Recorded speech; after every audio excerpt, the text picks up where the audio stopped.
So the next match is Terry Funk and Hoss Funk, strangely named, against Tito Santana and the Junkyard Dog. It's an 11-minute and 42-second match. It's won by the Funks when Terry hits Junkyard Dog with Jimmy Hart's megaphone and Terry pins the Junkyard Dog. The fans chant bullshit again after the match, though this time it's more because they don't like that their heroes have been beaten rather than it was stupid. Stephen. So Elvira was not a fan of Jimmy Hart here and questioned him being out there.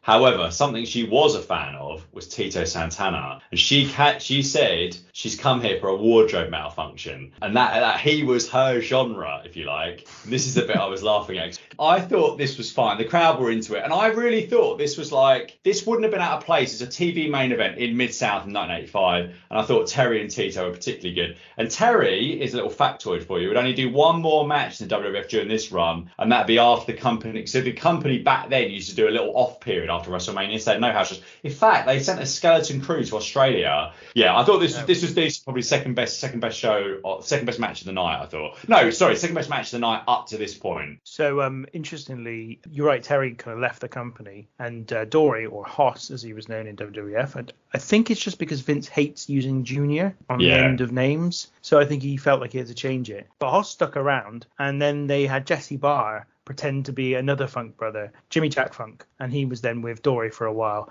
Imagine trying to create an extra Funk brother. That would be as mad as trying to create an extra Von Erich brother. Oh wait, no, they did that. Sorry, Matt. Just before I talk about the match, why don't they just call him like Dory Funk the Second or something? that could have worked. No, he obviously doesn't like. He clearly does not like Junior. Hates the idea of it. But there we go. Do you know what? We've travelled a long road throughout this show. You know, it's a long and arduous journey, and we finally made it to the match of the night. Not only was it the match of the night, but it features my MVP of the night and overall star of the show. Take a bow, the Junkyard Dog. Whoa. I've talked about my love for JYD on this show before.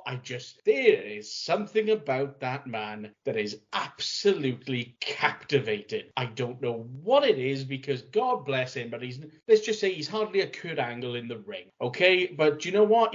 What he does well. The crowd bloody love him. Every single time I have seen him, the people have been on their feet for him, and he gets one of the best reactions on the show. The hot tag that he had towards the end is probably the loudest reaction I can remember of the entire night. The people just lost their minds for him and love him. He did some cool stuff, threw Terry Funk on the table. That was cool. The only downside that did bring this match down for me was the finish. And now that I think about it, my God, it really was a pathetic looking finish. It's one of those things, if you're going to use a weapon, and I'm not advocating for any of the wrestlers to actually try and hurt each other, but if you're going to use a weapon, lay it in. He hit him with the most sort of softly hit to the head with this plastic microphone that didn't look like it would have put down a child. But that was the finish. So that was disappointing. But other than that, like I said, I just felt that this was almost a one-man show for me, and it was JYD. And for whatever reason, he continues to impress. Absolutely love the guy. Watch some of his stuff in WCW in 1990. I think you'll be continued to be impressed, Matt.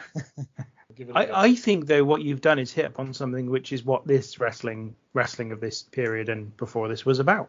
Not about the in-ring. It was about being captivated by your heroes, by the stars. You know, this guy comes in physically charismatic is what Junkyard Dog was, and that's what got him over massive in Mid-South. I saw a tweet the other day about someone comparing, it was something to do with Dave Meltzer as well, but someone had compared Junkyard Dog to Kenny Omega, I think, in terms of star power. Like they were saying, who's better, who's a bigger star, and all this nonsense.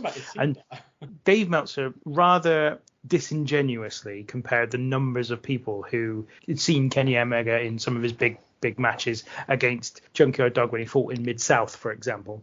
And I thought that was a bit disingenuous, given that it's a different time, it's a different scale. We're talking about all kinds of differences. But someone underneath even had the temerity to say that Junkyard Dog was never a draw. And I'm like, you'll be joking. Junkyard Dog was a major draw in Mid-South. Yeah. And not only that, but even when he got to WWF, he was a big draw. He was one of their biggest stars for their national expansion. It was earth-shattering when JYD left Mid-South for WWF.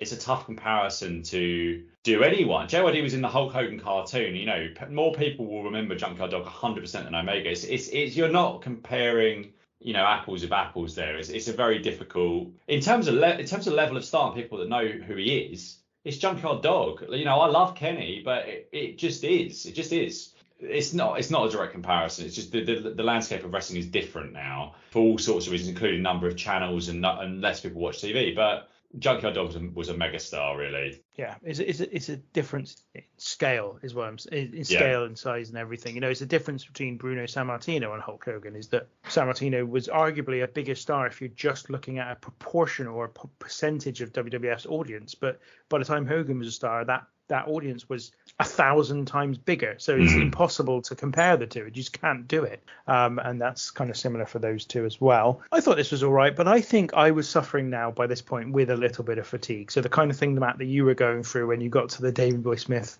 so the British Bulldogs match with the Dream Team, I was at that point now. I was like, I just can't be bothered with this. I'm not really sure I care, to be honest. And it was all right, but yeah, I just wasn't convinced, and I wasn't really paying a huge amount of attention by this point. I was at that point where I'm like, I just want to get through this. We're nearly there. We've nearly got to the end. Let me get through this now. And after this viewing, I will never have to watch this show again. Given that I've already watched it at least twice before this, which is ridiculous, I will never have to watch it again. And that's good. That's a good thing.